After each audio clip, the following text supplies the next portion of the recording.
हमेव विदित्वाय दिने कुलेति नान्यपन्था विद्यते अन्यथा।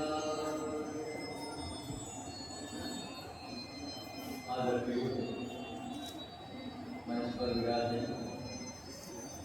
ईश्वर कथा को देखने वाले महानुभाव आर्यवंशो मानव हैं। इन बच्चों में मैंने अपनी आकृति देखी थी। इनका नंबर करने वाला पद होता है। अच्छा नहीं लगा मुझे, मेरे बच्चों ने नाम बताया। गुरुकुल में यही वेशभूषा रहती थी, यही तो 8वीं क्लास में 9वीं क्लास में जब हम गुरुकुल में पढ़ते थे। ये तो पहले का मुस्लिम पढ़ा मेरा नाम है और पहला विद्यार्थी था मैं। ये जो आज के समय की व्यवस्थाएं हैं, बहन जी ने आपको महर्षि दयानंद की उस रचना का एक उल्लेख दिया। वेद के विषय में थोड़े से समय बताना बहुत मुश्किल होगा, क्योंकि बहुत ही व्यापक क्षेत्र है वेद का। सबसे पहले जिनको हम वेद कहते हैं, ऋग्वेद, यजुर्वेद, सामवेद और अथर्ववेद, ये संहिताएं। संहिता का मतलब है संकलन, संग्रह, मंत्रों का। ये नामकरण क्यों हुआ? ऋग्वेद, यजुर्वेद, सामवेद और अथर्ववेद, क्या जानते हैं आप ये नाम क्यों रखे? विषय के मंत्र हैं विषय के अनुसार। ऋचाएं ऋग्वेद में संकलित हैं। यजुष जो कर्मकांड के मंत्र हैं, जिनके द्वारा यज्ञ संपादन होता है, वो यजुर्वेद में संकलित हैं। केवल गायन के लिए जिनका विशेष रूप से प्रयोग किया जाता है तो सामवेद। आपको पता होगा कि सामवेद के 800 से अधिक मंत्रों में से केवल 78 मंत्र ऐसे हैं जो सामवेद के अपने हैं, बाकी तो ऋग्वेद के ही मंत्र विशेष रीति से गान करने के लिए, गायन करने के लिए सामवेद में संकलित हैं। केवल 78 मंत्र हैं जो ऋग्वेद से नहीं। उसके बाद है अथर्ववेद। ये जो 3 वेद हैं, ऋग, यजुः और साम, 3 प्रकार के मंत्र हैं। ऋचाएं वेद मंत्र हैं जिनमें ईश्वर की स्तुति और उससे की गई प्रार्थना संकलित है। ऋग अर्थ ऋचाएं वे हैं इनमें स्तुति, प्रार्थना और उपासना के मंत्र संकलित हैं। यजुः जो यज्ञ के लिए संकलित किए गए। साम विशेष रूप से गायन के लिए, जैसे अभी हम अनेक प्रकार के भजन गाते हैं। माता जी बहुत अच्छी स्वर में, इतने सदैव स्वर में 2 भजन आपको सुनाए। ये आता है। संगीत मनुष्य की आवश्यकता है। संगीत अगर नहीं है तो वहां सभा नहीं होगा। जितने भी बड़े बड़े आप देखते हैं, जितने भी कथावाचक हैं, 20-20 लोगों का संगीत अपने एक 15 मिनट बोले, उसके बाद फिर जो है वो गीत संगीत के द्वारा बीच में सरसता है। क्यों? बीच में अगर आप एक ही धुन को, एक ही तरह की स्थिति को, एक ही बात को सुनते रहेंगे तो थोड़ा सा मन उससे अलग होगा। जब तक जिज्ञासा नहीं होगी, जब तक विशेष रूप से जानने की इच्छा में नहीं होगी, तो आपको नींद आएगी ही आएगी। चाहे मैं हूं, अगर मेरा उसमें इंटरेस्ट नहीं है तो वहां मुझे नींद आएगी। इसलिए सबसे पहला आज के इस विषय का उद्देश्य है कि वेद के बारे में आप क्या जानना चाहते हैं, क्या आप जानते हैं, और ऐसा कौन सा विषय है जिसके विषय में आपकी जिज्ञासा है, आपको जानने की इच्छा है। अभी 33 करोड़ देवता की बात या 33 कोटि देवता की जो बात आई थी, ये आधार है वेद का जानने का। यही आधार है कि देवता क्या है। आपको पता होना चाहिए कि ऋग्वेद के अंदर जो संकलन है वो देवताओं के नाम से मंत्र संकलित। अग्नि नीले पुरोहितम यज्ञस्य देव नित्यम होता ये पहला मंत्र है ऋग्वेद का। अग्नि सूक्त का ये पहला मंत्र है। अब अग्नि क्या है, सबसे बड़ी बात क्या है, जो ऋग्वेद भाष्य भूमिका में और ऋग्वेद भाष्य भूमिका मैंने का प्रश्न नहीं किया। इससे पहले स्वामी जी से पहले यही एक ग्रंथ था जिसने वेद के अर्थ का अनर्थ किया, वो था ऋग्वेद भाष्य भूमिका। यदि आप उसको ठीक करें, स्वामी दयानंद ने जो लिखा है वो ऋग्वेद आदि भाष्य भूमिका है। ऋग्वेद भाष्य भूमिका तो सायण ने लिखा, सायण ने लिखा, आचार्य सायण ने लिखा था ऋग्वेद भाष्य भूमिका, क्योंकि उन्होंने ऋग्वेद के अर्थ के लिए अपनी मान्यताएं वहां संकलित की। क्या मान्यताएं? मैं अगर किसी विषय को आर्य समाज पद्धति से अगर स्पष्ट करूंगा तो मेरा बैकग्राउंड है कि मैं महर्षि दयानंद के द्वारा बतलाए गए जो भी विचार हैं उनको आधार मानकर ही कोई बात कहूंगा। सनातन पद्धति में जो वैदिक देवता हैं वो देवता रहे ही। आप देखते हैं राम मंदिर बनाया है, द्वारिका में श्री कृष्ण का मंदिर है, उनकी पूजा किस प्रकार से वेद में है ही। ये वेद के देवता नहीं है, ना कोई देवी है। सरस्वती का नाम आता है, आदि का नाम आता है, लेकिन इस प्रकार से नहीं। ये जानने से पहले कि वेद क्या है और वेदों के मंत्रों का अर्थ क्या है, हमें अपने बैकग्राउंड को देखना है। आर्य समाज का पहला नियम क्या है? उन सब का आदिमूल परमेश्वर है। और दूसरा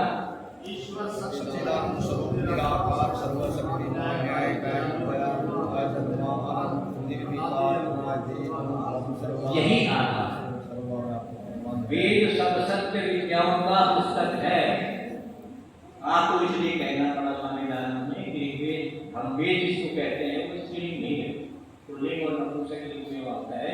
इसलिए वेद सब सत्य विद्याओं का पुस्तक है। क्यों कहना पड़ा?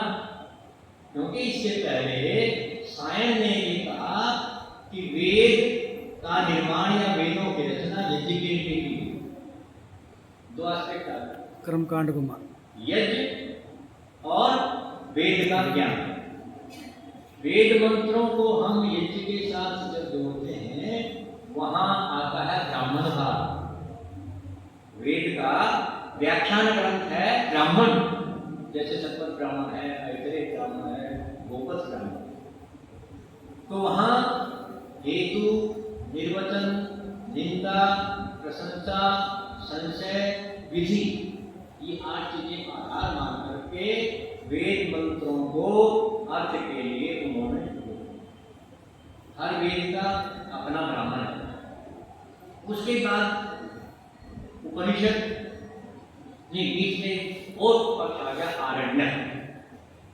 जब वेद मंत्रों को हमने यज्ञ के साथ जोड़ा तो 2 प्रकार की स्थितियां आ गई, ज्ञान कांड और कर्म। ज्ञान उपासना है कि हम एकांत में बैठ करके किसी विषय को सोचते हैं, ये उपासना है, ये ज्ञान कांड है। लेकिन हम बिना मंत्र का अर्थ जाने ही ओम अग्नये स्वाहा, ओम सोमाय स्वाहा, ओम प्रजापतये स्वाहा, ये मंत्र बोलते हुए आहुति दे रहे हैं और ये सोच रहे हैं पता नहीं क्या दे दिया देवताओं को। अब अग्नि क्या है?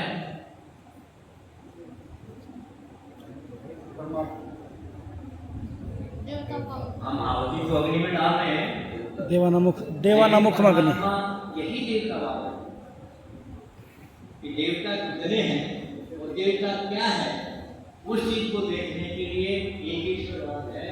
अग्नि का अर्थ महर्षि ने अग्नि सब का प्रकाशक, स्वतः प्रकाशक, ज्ञान स्वरूप परमात्मा। लेकिन हम थोड़ा सा यज्ञ के अंदर जब हम आहुति डालते हैं तो वहां ईश्वर नहीं, वहां हम अग्नि को आहुति देते हैं।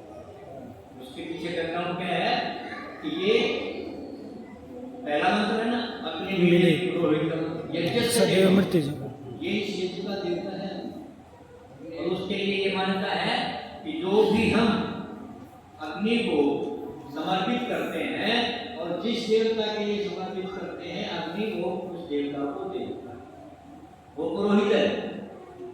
पुरोहितम, पुरोहित का अर्थ है जो हमारे समक्ष विद्यमान है, बाकी देवता दिखाई नहीं देते। अग्नि के अंदर विशेष गुण है, अग्नि का जो धर्म है वो किसी भी वस्तु को जला देता, जलाने के बाद उसका भौतिक स्वरूप तो नष्ट हो गया, लेकिन उसके अंदर उस तत्व में जो गुण थे अग्नि ने उनको बहुत हजारों गुना बढ़ा। अब देखते हैं थोड़ी सी ज्यादा होगी 100 मीटर तक जो है क्यों उसे थोड़ी सी एक चम्मच मिलती है, उसका जो गुण था अग्नि ने उसको हजारों गुना बढ़ा करके उस वायुमंडल में जला दिया, जिससे हमें आभास हो। यही यज्ञ है कि अग्नि के अंदर हमारे प्राचीन ऋषियों ने ऐसे पदार्थों को, जड़ी बूटियों को, ऐसे पत्तों को और ऐसी सामग्री को एकत्र किया जो वायुमंडल के अंदर प्रदूषण को समाप्त कर। ये यज्ञ है, ये भौतिक यज्ञ है। जैसा कि आपने बताया अग्नि को मैं स्तुति करता हूँ, अग्नि नहीं, मैं अग्नि की स्तुति करता हूँ, बाकी तो उसके विशेषण दिए। पुरोहितम मेरे सामने विद्यमान, यज्ञ से देवम इस यज्ञ का देवता, होतारम दूसरे देवताओं को आह्वान करने वाला है, अथवा भूदाना दान लेकर के देने वाला। सोम को अगर हमने आहुति दी है तो सोम तक पहुंचा। यज्ञ से देवम होतारम रत्न धातमम, तो इस प्रकार से रत्नों को धारण करने वाला अग्नि, हम उस अग्नि की उपासना करते हैं तो भौतिक अग्नि भी वहां परमात्मा के रूप में विद्यमान।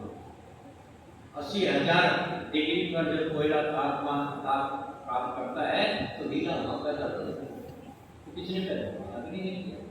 तो होता रत्न को धारण करने वाला भी भौतिक अग्नि है। अग्नि के 3 स्वरूप, एक भौतिक अग्नि, एक हमारे अंदर विद्यमान जीवन का आधार वो अग्नि जो 98.4 डिग्री पर सतत रूप से हमारे अंदर ऊर्जा देता है, और तीसरा ऊपर 2 लोगों के अंदर विद्यमान और इस भूमि के अंदर विद्यमान वो अग्नि। इस अग्नि को स्वरूप के रूप में हम देखते हैं, लकड़ी को सूखे ईंधन को हम आग जलाते हैं तो वो ईंधन अगर उसमें पानी डाल देंगे तो बुझ जाएगा, अग्नि बुझ जाएगी। लेकिन एक अग्नि बीच में भी है, उसका धर्म बिल्कुल विपरीत है, पानी में पैदा होकर के सूखे में बुझता है। विद्युत बिजली पानी में पैदा हो है तो वो भी है, और जब वो बीच में सूखे पदार्थ पर या छोटी चीज के ऊपर टच करेगी तो अग्नि, भौतिक अग्नि को पैदा करके नहीं होता। तीसरा अग्नि सूर्य, जो सबके अंदर एक विशेष प्रकार से ऊर्जा देने वाला है, जिसको हमने सविता नाम दिया। सुनिए सविता, ये जो देवतावादी शब्द है, मैं थोड़ा ऋषि के रूप में बताऊं कि ऋषि ने इन शब्दों को सार्थक माना है। तब होता पढ़े होंगे 2 प्रकार के शब्द होते हैं, एक तो रूढ़ होते हैं और दूसरे योग रूढ़ जी, यौगिक जी। यौगिक और रूढ़, यौगिक है जो सार्थक है। महर्षि ने कहा कि जितने भी देवतावादी शब्द हैं वो सार्थक हैं, केवल अग्नि की उपासना नहीं करनी। गणेश की तरह मूर्ति बना करके जैसे हम उसको भोग लगा रहे हैं, दूध पी ये अंधविश्वास, ये मूर्खता की पराकाष्ठा है।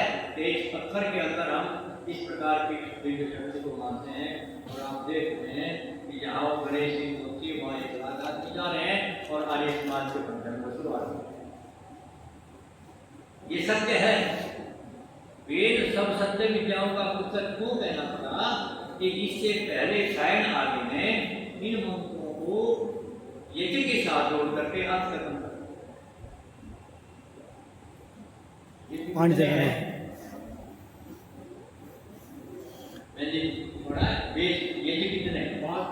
तीन प्रकार के हैं जी। पाक यज, सोम यज, अवीर यज, और फिर वो 7 भागों में वैसे दो प्रकार के हैं मुख्य रूप से, एक स्रोत और एक समार्थ यज, स्रोत का मतलब श्रुति, श्रुत, जो श्रवण परंपरा से ईश्वर ने अग्नि, वायु, आदि को रंजिया, इन 4 ऋषियों को सुनाया, उन्होंने फिर अपने शिष्यों को सुनाया।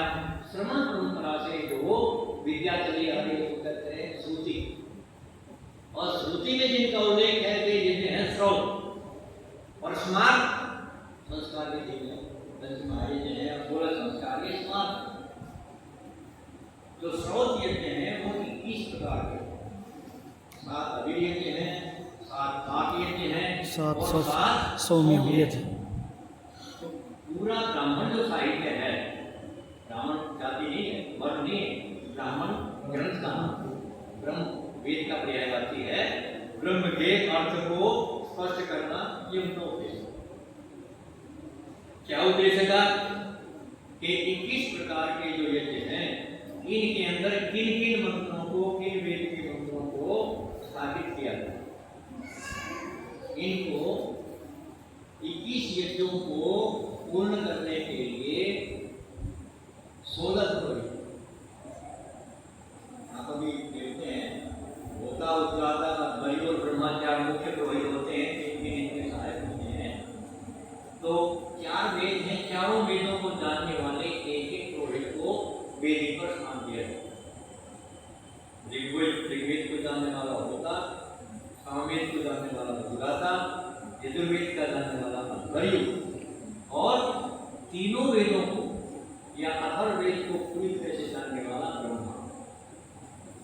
अथर्ववेद ब्रह्मा सबसे नीचे आकर बैठता था, उत्तर दिशा में, दक्षिण दिशा में, उत्तर की ओर।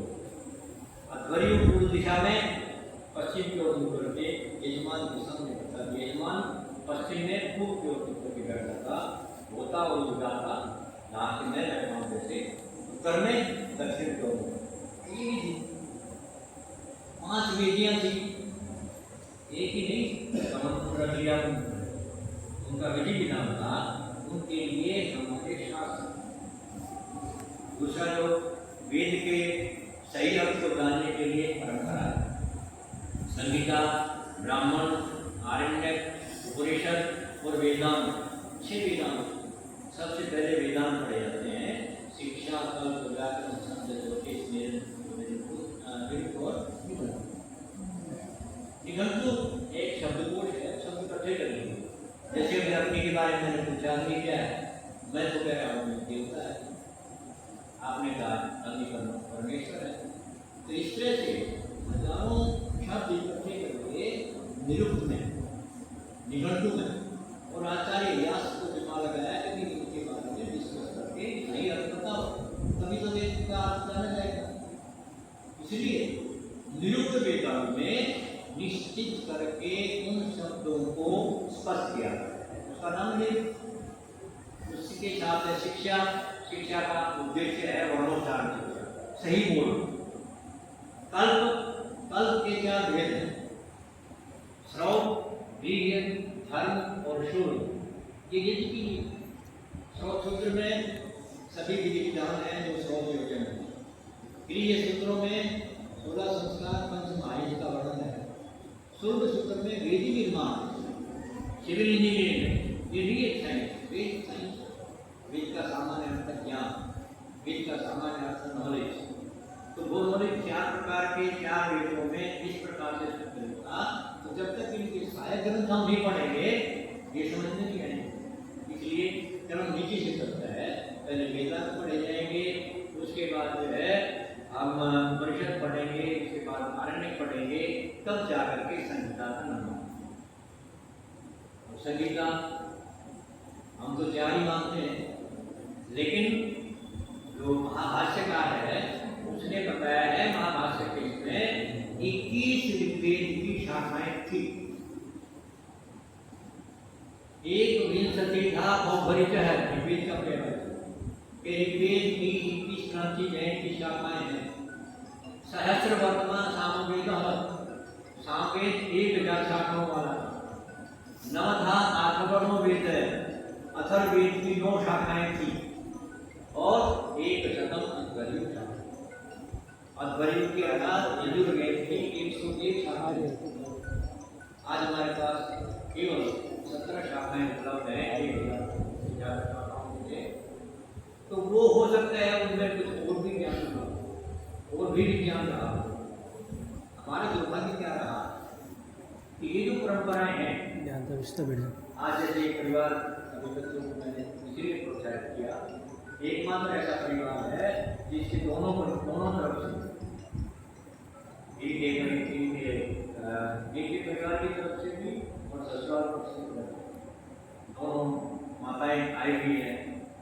बेटी कीर्ति देवी आई हुई है, शास्त्री जी आए हुए हैं, गणेश पिताजी है, दादा जी आई हुई है, हमारी बहन। तो एकमात्र ऐसा परिवार है जिसके सारे सदस्य आज इसमें मौजूद है।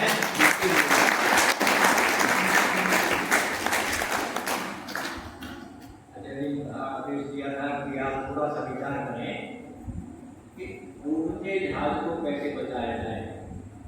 ऋषि ने इस समाज को इस प्रकार का ज्ञान दिया, इस प्रकार को एक सत्य के ऊपर स्थापित किया। आज देश में मुश्किल 200 आदमी इकट्ठे हो। और दूसरी जगह देखो, अभी भाई ने बताया था, जितनी मजार हैं जितनी माताएं हैं उनके भी जितने भी मठ हैं, वहाँ सब के ऊपर कोई गुलगुले लेके जाएगा, कोई सोने लेके जाएगा, कोई और प्रसाद लेके जाएगा, और कितने भी जेल में ऐसा 90% जो हमारी जनसंख्या हमारा समाज है वो पाखंड की ओर भागता है। उस पाखंड के अंदर अलौकिकता, उस पाखंड के अंदर इस प्रकार का झूठ आपको भरोसा जाता है कि आपने यहाँ धोखा दी तो फिर आपको चिंता करने की बात। गढ़जोड़ा माता के वहाँ ले आए तो बेटा होगा ही, परिवार के अंदर संतान आएगी। ये केवल अंधविश्वास, मान्यताएं ऐसे हैं। लेकिन हम इस प्रकार से डरे गए हैं उसमें कि उसे बाहर नहीं निकल पाते। वहाँ चीन में, जापान में, अमेरिका में, रूस में, वहाँ के बच्चे नहीं, वहाँ माताएं नहीं, वहाँ तो माताएं नहीं। इस प्रकार की धोखा खोजी गढ़जोड़ा देने की परंपरा वहाँ नहीं है। वहाँ तो जरूरी ही नहीं आप माता पिता को बताएं। आप अगर 18 साल से ऊपर भी 20 साल की आयु है तो बच्चे शादी कर लेते हैं। उनके बच्चे होते हैं तो वहाँ तो कोई है ही नहीं।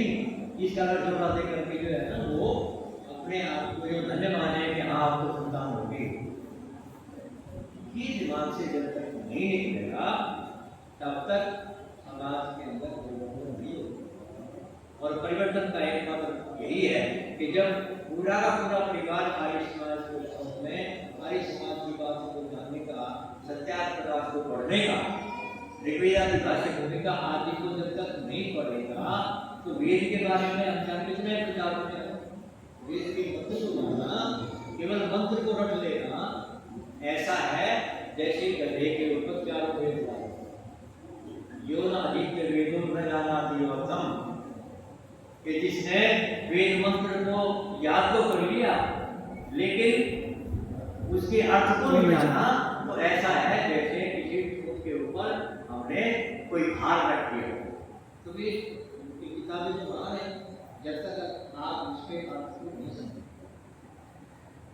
तो वेद अपने आप में जिस प्रकार की जो स्थिति हमारे सामने आई है, हम उस तक नहीं पहुंच पाए।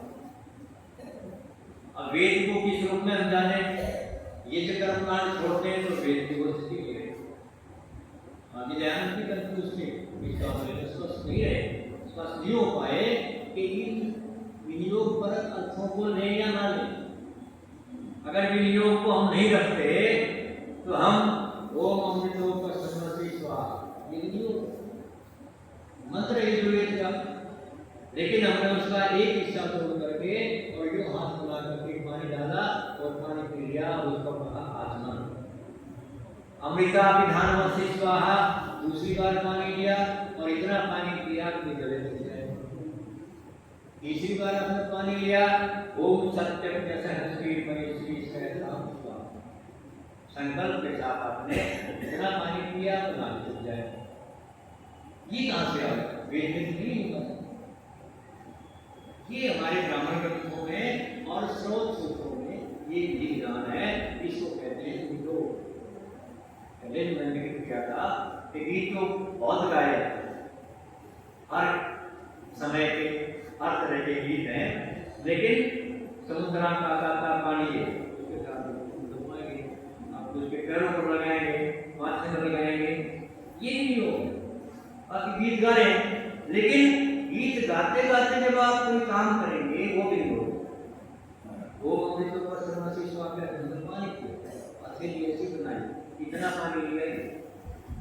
वो अग्नि स्वाद कहकर हमने उत्तर दिशा में क्यों आपने घी डाला? क्या उत्तर दिशा में अग्नि देवता अधिपति है? सोमाय स्व आकर करके हम दक्षिण में डाल, बाकी सारी हो तो अग्नि के मध्य में डाल। ये जो विधि विधान है ये विनियोग है।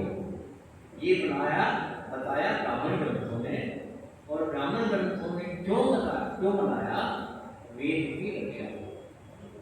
खाली मंत्र तो हम बोलते रहे, लेकिन किसी कर्मकांड के साथ किसी क्रिया के साथ अगर उनको जोड़ते हैं, जो जिस प्रकार के अर्थ के मंत्र थे, हमने प्राचीन ऋषियों ने उन मंत्रों को उन कर्मों के साथ जोड़ दिया। ये वियोग है। हर वेद का अपना ब्राह्मण ग्रंथ है, उसकी अपनी उपनिषद है, अपने आरण्य ग्रंथ हैं, और उससे संबंधित उपनिषद भी हैं, और बाकी सौर सूत्र, गृह सूत्र, धर्मसूत्र और शुद्ध बहुत व्यापक है।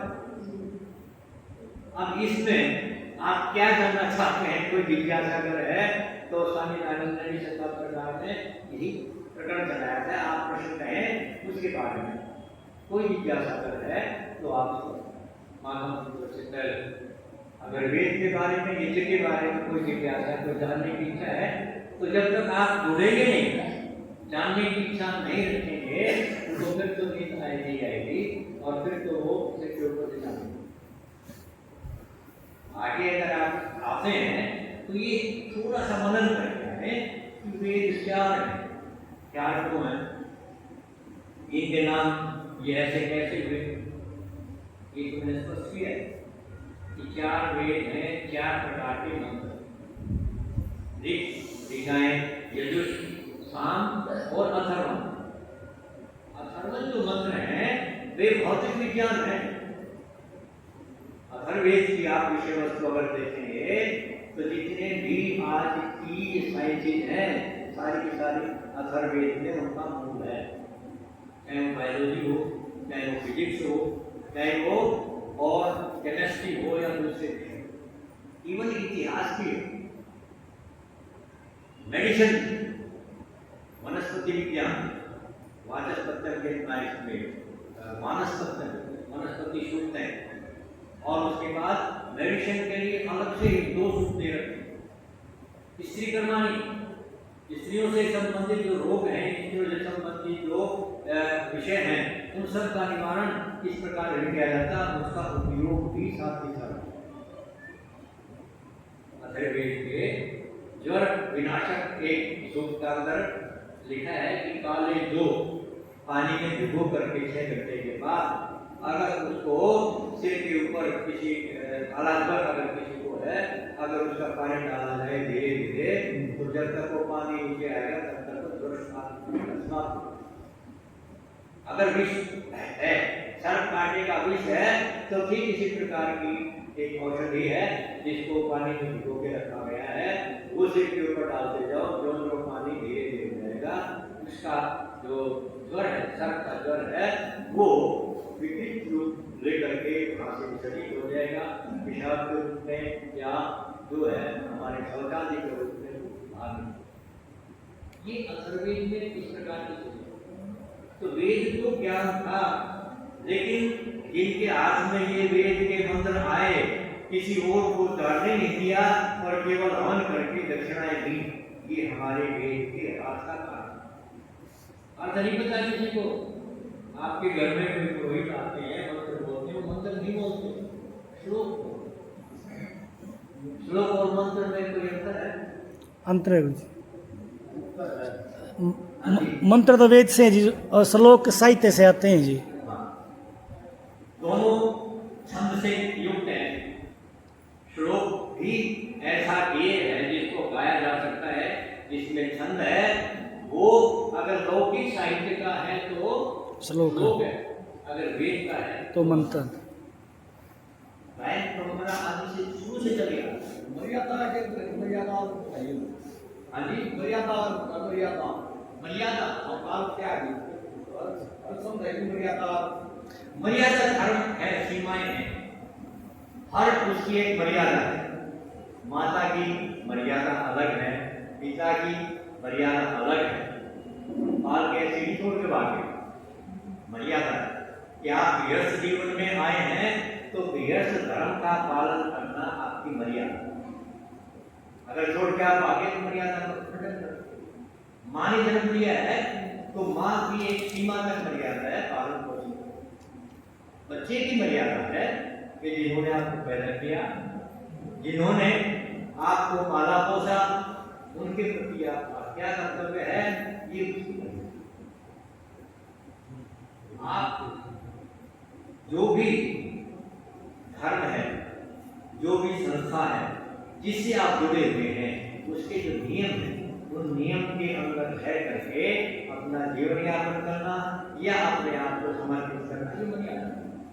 जो अलग जाएगा तो छोड़ जाएगा, आरिशवादी हो गया, आश्रय आप शराब पी रहे हैं, तो ऋषि की मर्यादा थी कि आपको कोई व्यसन नहीं करना है तो उसको हमने छोड़ दिया। तो ये चीजें वेद में पूरी तरह से, वेद का केवल 4 ऋग्वेद, यजुर्वेद, सामवेद और अथर्ववेद नहीं, इनके अपने ग्रंथ हैं। जैसे यजुर्वेद का शतपथ ब्राह्मण, ऋग्वेद का ऐतरेय ब्राह्मण है, अथर्ववेद का गोपद ब्राह्मण है, कृष्ण यजुर्वेद का 33 ब्राह्मण या यजुर्वेद का 33 ब्राह्मण है, शतपथ। तो इन सब का विषय उसमें आ गया। उसके बाद है आरण्यक। ये तो 2 विभाग हो गए। जब आप आगे चलेंगे तो ये जो परंपरा बहुत व्यापक है, 21 प्रकार के श्रौत यज्ञ, 1000 किश्तियां और आपके 16 संस्कार, पंचमहायज्ञ, ये यज्ञ का विस्तार। उसके बाद ज्ञान और उपासना आरण्यक में आया। इस यज्ञ की परंपरा को छोड़ करके आप वन में चले गए, अरण्य में जाकर के आपने तपस्या की, आपने मनन किया, आपका विवेक इन चीजों को जब तक प्राप्त नहीं किया तब तक आपने अभ्यास। उसके बाद उपनिषद, कोई शंका है, कोई समाधान है तो आप गुरु के समीप गए, उसके नजदीक बैठ करके आपने उन विषयों को जाना। गुरु जी परमात्मा के विषय में नहीं समझ, उन्होंने कहा भाई ठीक है, आप ऐसा करो, अपना पुस्तक सोचा होगा, अन्नमय, ये जो अन्न है यही सब कुछ है। आप इसके बाद अन्नमय कोश जो आपने बताया था, अन्नमय कोश को जो है ना आपने पूरी तरह से 1 साल तक मनन किया था। अन्न कुदरती का आधार है जीवन का, इसी से सभी शक्तियां प्राप्त होती हैं। अगर अन्न नहीं खाएंगे तो हमारे अंदर काम नहीं है। उसके बाद अगले बार प्राण के थे, उसके बाद ज्ञान के थे, तक उसके ऊपर मनन किया, फिर वही ब्रह्म, वही प्राण। इस प्राण को जब आप संयम करोगे तो यही ब्रह्म पर आपको ले जाने वाला साधन है। ये गुरु के समीप बैठ करके प्राणायाम का अभ्यास किया। प्राणायाम का अभ्यास करके फिर आपने सभी चक्रों को भेजते हुए जब आप परम चक्र में जाते हैं तो यहाँ ब्रह्मरंध्र के अंदर जो एक सतत करने वाला, एक सदा जगने वाला एक भय है, एक आनंद है, उसकी अनुभूति होती है, उसको मोक्ष कहते हैं। वहां तक बहुत बिगड़े ही पहुंचते हैं मोक्ष तक। लेकिन आज का जो विषय वेद था, तो वेद के बारे में मैं फिर कहूँगा, वेद के बारे में अगर कोई जिज्ञासा है तो जो मैंने पढ़ा है, पढ़ाया है बच्चों को, और आज की भारतीय विद्वानों के साथ में ये हमने पाया कि स्वामी दयानंद के भाष्य को आगे सिलेबस में लाने के लिए या इसके ऊपर कोई संगोष्ठी करने के लिए जहां जहां प्रयास हुआ, सनातनियों ने उसको इमोरलाइज किया। पहला मैंने जो ऐसी किसी धार्मिक ग्रुप में लिया था मेरे घर, तो थे सायन और स्वामी दयानंद के भाषण का पुनरावृत्ति करना। सायन कहता है कि देवता अनेक हैं, ऋषि कहते हैं कि देवता परमात्मा का ही पर्याय है। जितने भी देवतावादी शब्द हैं वे प्रभु के ही नाम है। उसको चाहे अग्नि कह लो, चाहे आप वरुण कह लो, हिरण्यगर्भ कह लो, सरिता कह लो, वो जो भी देवतावादी जो शब्द आते हैं वे ईश्वर के ही अलग अलग नाम हैं और वे सार्थक हैं, यौगिक हैं। वहां यौगिक नहीं है।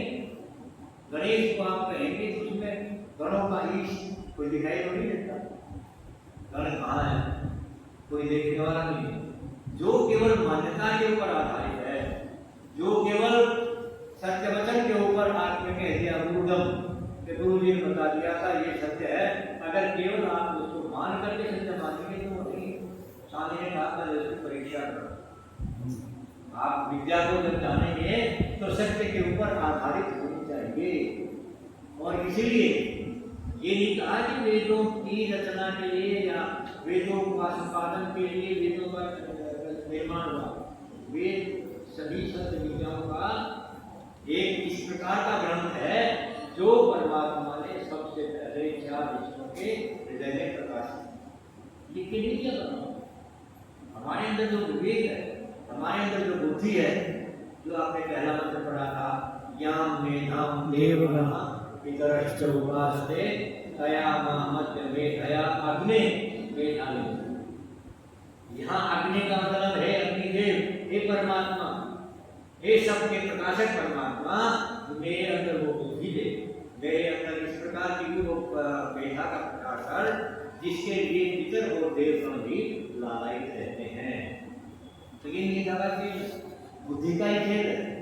बुद्धि विवेक देती है, विवेक से ही आप गलत और सही का निर्णय दे सकते हैं। और यही निर्णय देने के लिए ऋषि ने यज्ञ को नकारा नहीं, क्योंकि यज्ञ एक विज्ञान, यज्ञ सामान्य चीज नहीं है।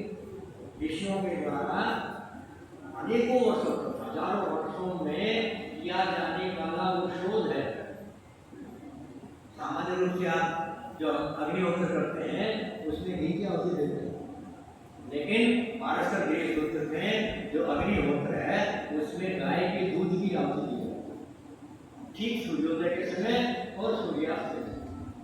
केवल 3 आहुतियां हैं, वो गाय के दूध की। जहां आग जल रही है उसे 1 मुट्ठा दूध संविधा के ऊपर वो आहुति दी जाती है, वो नित्य अग्निहोत्र। उसी के बाद फिर अगर आप किसी कामना विशेष चीज पे करते हैं तो वो काम के अग्निहोत्र दधन्या इंद्रिय काम। अगर आप इंद्रियों की सामर्थ्य चाहते हैं तो सुबह सुबह यज्ञ में दही की आवश्यकता। तंदुलई बल कामना, और आप शारीरिक बल की कामना करते हैं तो चावलों की आवश्यकता। क्या हुआ? जैसे भी मैंने दृष्टांत दिया था कि आग अगर आप 1 चम्मच आग में अगर मिर्च डाल देंगे तो क्या बताओ? यही प्रभाव इन चीजों का होता है। हमने प्रैक्टिकल नहीं किया, हम तो घी के आगे डालते हैं और घी कैसा ही गाय का है, भैंस का है। लेकिन जो काम में अग्निहोत्र है उसमें यज्ञ की पोजीशन, अग्नि की जलने की पोजीशन और आहुति की पोजीशन, समय की पोजीशन अलग अलग है। आपकी कामना वही है। जितेंद्र तेज का हित का कहा, अगर आप दिव्य तेज की कामना करते हैं तो घृत की आहुति, घृत की आहुति अग्नि में जलने के बाद वो घी उससे उत्पन्न जो ऊर्जा है वो आपके मस्तिष्क को क्या देती है, वो आपके मस्तिष्क में क्या प्रभाव डालती है, यही विद्या, यही विज्ञान है। पशुधन की कामना करने वाले के लिए कहा गया है कि सुबह 4 बजे से पहले आप यज्ञ करो। देखिए क्या कर दिया है, सुबह 4 बजे सबके उठने से पहले अगर आप यज्ञ कर लेंगे तो पशुधन होगा। जिस आदमी ने 4 बजे उठा होगा, हाथ को धोया होगा, नहाया होगा, 4 बजे से 7 बजे तक निकलेगा, 3 घंटे उसके पास पशुधन नहीं आएगा। और जो 7 बजे उठेगा, डॉक्टर के लड़के चले गए, उनको न चारा डाला, न पानी दिया, तो 3 घंटे जो औरों से अलग उसके पास है, ये जस्टिफिकेशन का इस नित्य और कांति अग्निहोत्र की संभावना। ठीक यही स्थिति स्रोत विधियों में थी। स्रोत का मतलब है जो वेद में लिखा हुआ है। अब उनका प्रयोग तो समाप्त हो गया, तो समाप्त हुआ, आपने अश्वमेध स्वामी दयानंद ने बहुत अच्छा दृष्टांत दिया, अश्वमेध दिया। अब वो नीतियां कैसे आ गई, कहां से आ गई? अश्वमेध का घोड़ा घूमघाम के जब राजा के पास आ जाएगा, उसके बाद उसकी बलि का, बलि का अर्थ है इसको समर्पित करना। लेकिन जीव के लोभी, मांस भक्षण के लोभी लोगों को ईश्वर का मारा, उन्होंने बलि का अर्थ है उस घोड़े को मारना और उसके बाद उसका उस यज्ञ कुंड के अंदर उसको पकाना और प्रसाद के रूप में खाना। ये हमारे ग्रंथों में शब्द ब्राह्मण का वर्णन है। स्वामी जी ने इस बात की बात में वर्णन किया। उसके बाद उसकी निर्दिष्टता एक शब्द आ गया सहवास। सहवास का मतलब साथ निवास करना। अगले दिन जब उस घोड़े की बलि दी जानी थी, उससे पहले महारानी सहवास करेगी, उसके साथ होगी, यानी उसकी देखरेख करेगी।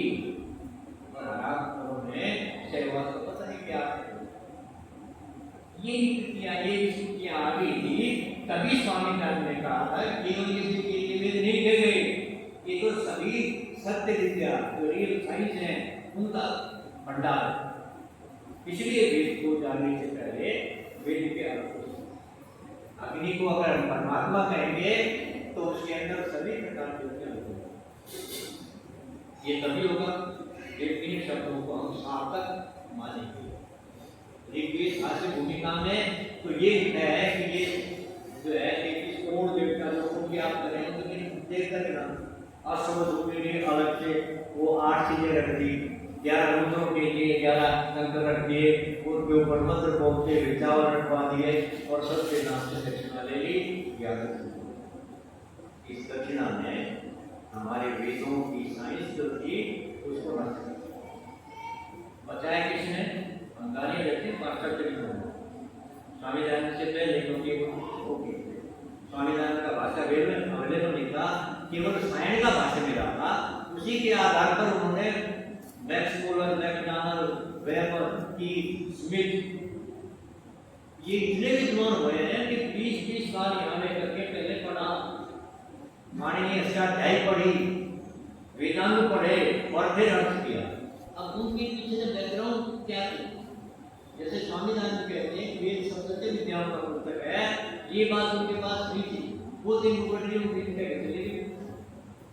कि वैसे दीपदार है, अग्नि से डरते हुए जो अग्नि को पुरोहित कह दिया, ये का देवता कह दिया, कहते हैं धन को पैदा करने वाली स्थिति है।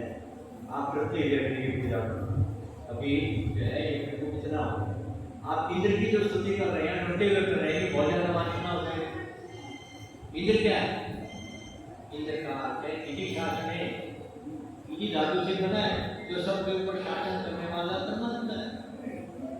हमने क्या बना दिया? इंद्र देवताओं का उसका अलग लोक है, इंद्र लोक है, और उसको अनेक देवता हैं।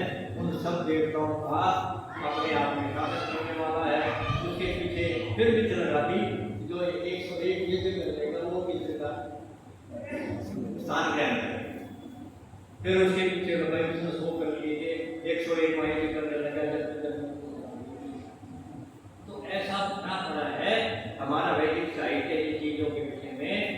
इसको जानने के लिए एक दिन में तक सप्ताह लगे चाहिए। फिर कभी मिलेंगे तो आप उन चीजों को और विस्तार से समझेंगे। बहुत लंबा और विस्तृत ये ज्ञान है और कोई विशेष आवश्यकता और बताएंगे। एक दरअसल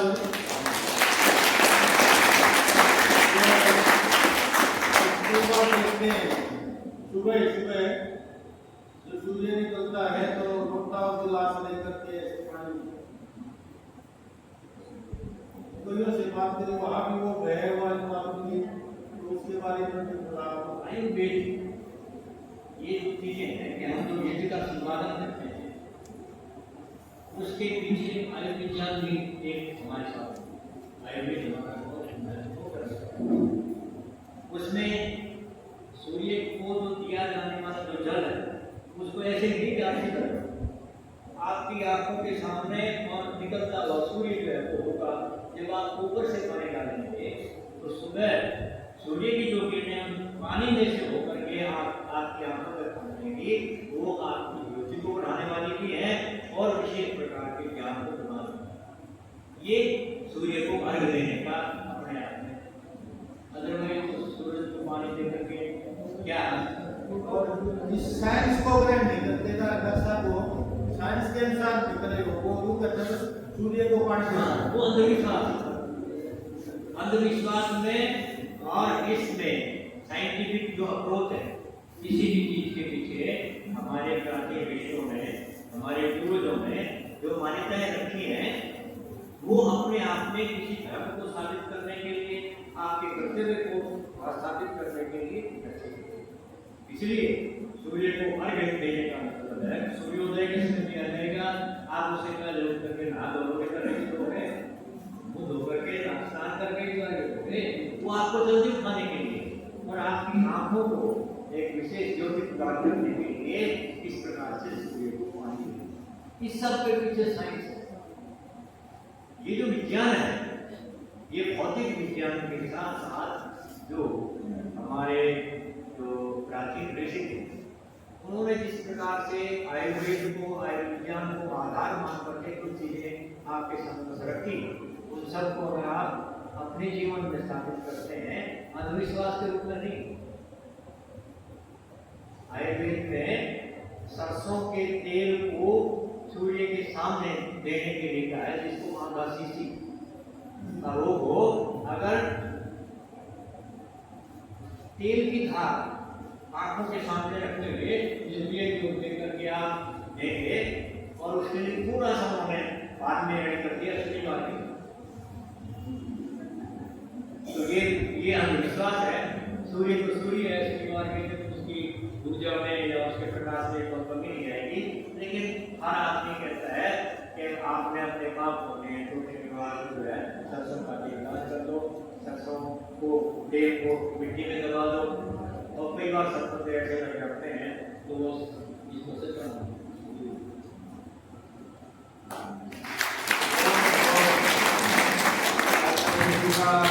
बहुत बहुत धन्यवाद कि हमारी प्रार्थनाएं स्वीकार की